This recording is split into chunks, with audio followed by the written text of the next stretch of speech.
should really be proud of yourselves. I mean, being recognized for ethics, I just commend you for that.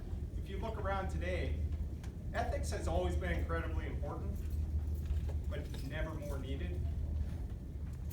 Who here has been following the college admission scandal? You heard about that? These are parents cheating, bribing administrators and coaches on behalf of their kids, you, to get them into a better school. What day goes by you don't hear about sexual harassment in the Me Too movement? Is there a day that goes by that you don't hear about a politician or a business person lying, cheating, being part of a scandal? Ethics matter. Ethics are important.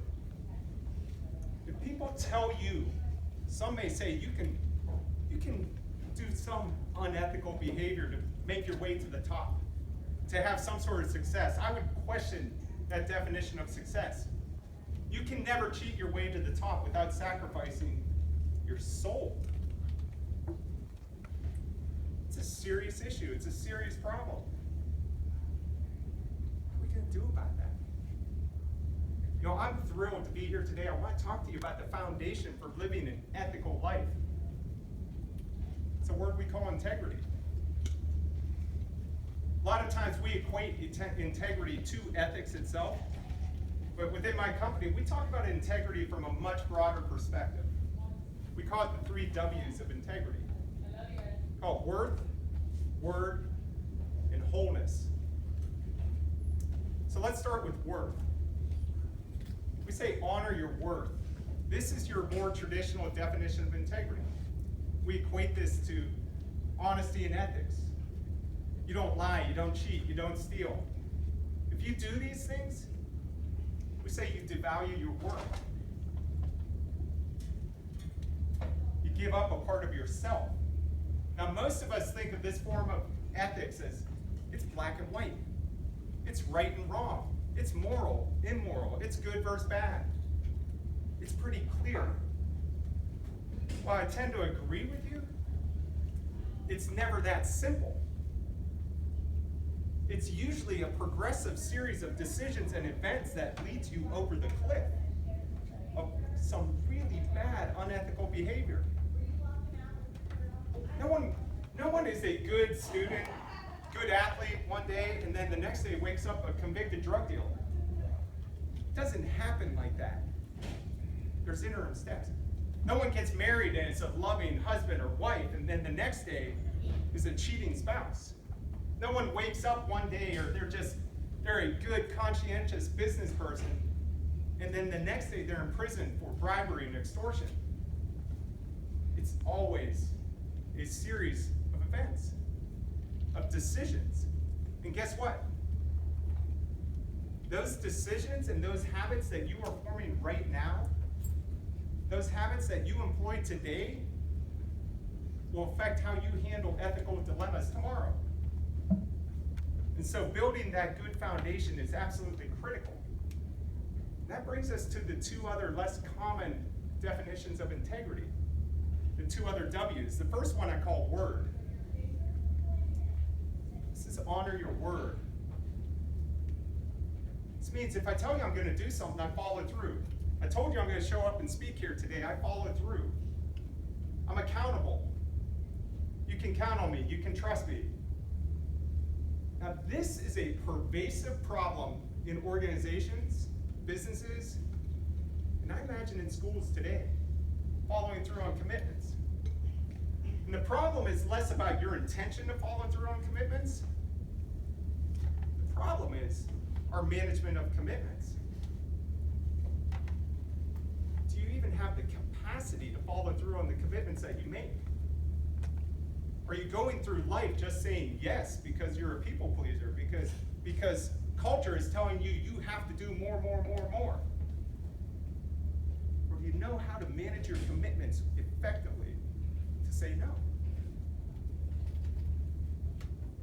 You know, our culture isn't helping you in this regard. We keep pushing you for more. Well, guess what? When you are overcommitted, you will not honor your word. You become more susceptible to unethical decisions and behaviors. It starts small, it starts today. We say we're sick because we didn't have time to study for the test. We copy someone else's work because we just ran out of time. Maybe we fudge the community service hours a little bit just because we're overcommitted. We're stretched. So what do we do? How do we manage commitments better? We gotta get really good about managing commitments. Again, I say culture, we're not helping you in this regard. Parents, teachers, hear me on this. We're pushing you to do more and more. If you show the slightest proficiency to kick a ball when you're 10 years old, you're told, go year round. Go to extra practice sessions. We are told, do more, take the advanced courses, take them, APs, more APs. You gotta get your community service hours in. For God's sake, you better have an art. Get your music in, get your singing, get your arts and crafts. You gotta build that resume. Now hear me on this. These are good things. And you really should push yourself to do what you can. But if you are perpetually up till midnight or later, if you are perpetually missing your commitments and not following through, if you are perpetually lacking sleep, if you are perpetually neglecting your faith foundation, whatever it may be, you have to ask yourself some serious questions. Am I managing my commitments well? Parents, I tell you, let's spend some time and focus on teaching our kids how to manage commitments, how to say yes, my yes means yes, my no means no, rather than so focused on building a resume. I'll tell you what, write an essay on your college application about that. You'll get that person reviewing those essays who's overcommitted, reviewing 5,000 essays. It'll draw their attention. Learn to manage your commitments. Honor your word. When you say you'll do something, do it. Don't do it for my sake. Don't do it for someone else's sake. Be true to yourself. Which brings us to our third final component of integrity, our third W, which I call wholeness. The word integrity is derived from the word integer. You know what integer is? It's a whole number. It's one. Integer, it's a complete entity. It's workable, it's functional. Are you one? Are you whole? Are you of sound mind, body, spirit? Are you consistent? Or do you go through life representing yourself as someone or something that you are not? Worse yet, is the who you are dependent upon the circumstances or the people that you're with? If you want to live a balanced life of peace, of fulfillment,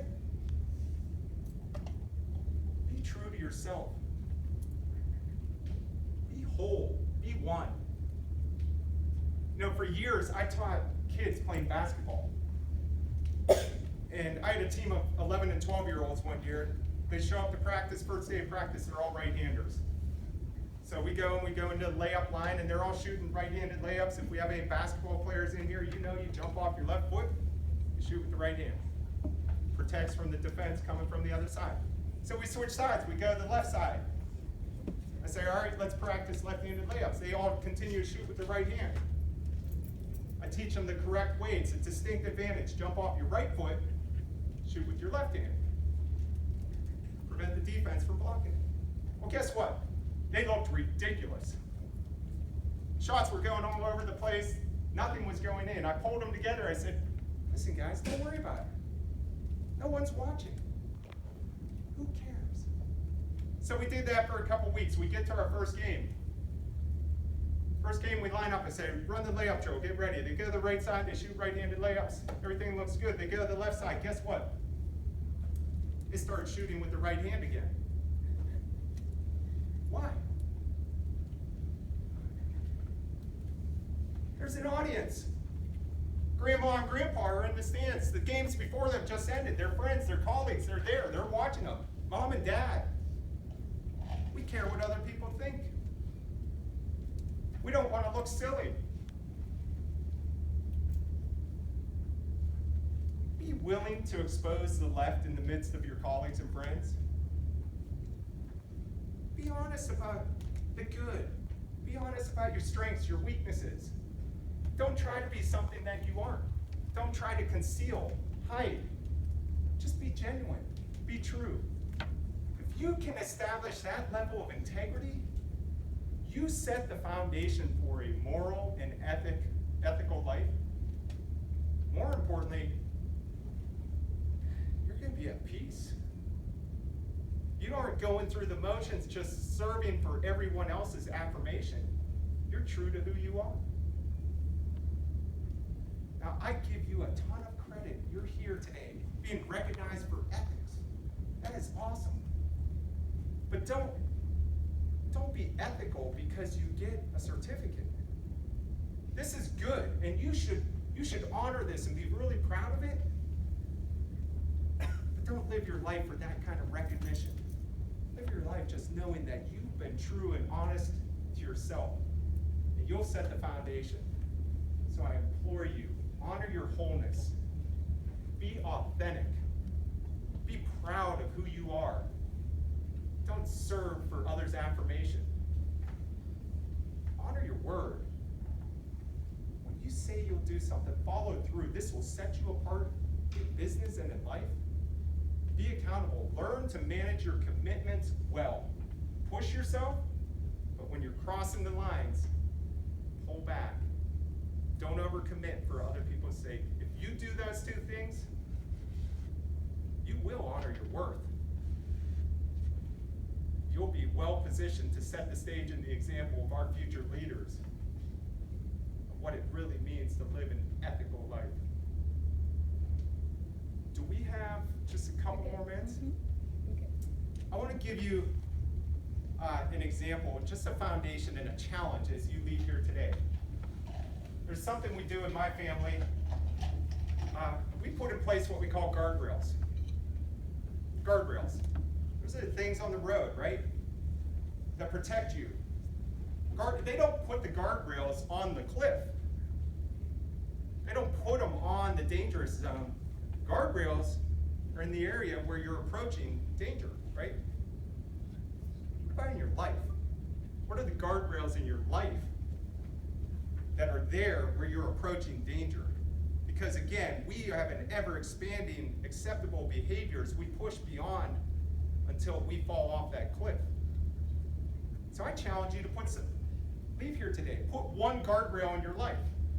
What's one guardrail that will prevent you from approaching the dangerous area?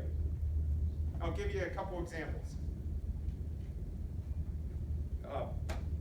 Jack's cousin, my sister's niece, she's had 2 surgeries. My daughter, she's 17. 2 surgeries on elbow and on knee. She's a gymnast. Each time they gave her a box of pain pills. Not a box of, just a whole bunch of pain pills. If you haven't noticed, we have an opioid epidemic in this country. We have a guardrail. I've had 3 surgeries myself. My wife has had 2. We have a guardrail, which is simply put, cure the ill, return the pill. We don't use these pills. Why would I leave them in the medicine cabinet? One day you might wake up and say, oh, I twisted my ankle at practice. Well, let me try that. You know what? I just slept a little better with that. Let me try that before the exam. That's how it starts. Seemingly innocent and small. Next thing you know, it just compounds on itself. Why would I put us in that situation?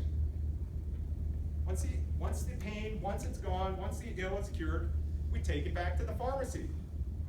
We return it. Don't leave it in the cabinet. Another one. Another guardrail. Anybody follow the NFL draft? Every year this happens. There was an athlete this year who, once again, phenomenal athlete. Would have been a top 10 pick. Did everything right in college. Was on the dean's list multiple times. Great athlete, volunteered all sorts of community service. Then they go into draft preparation, and guess what?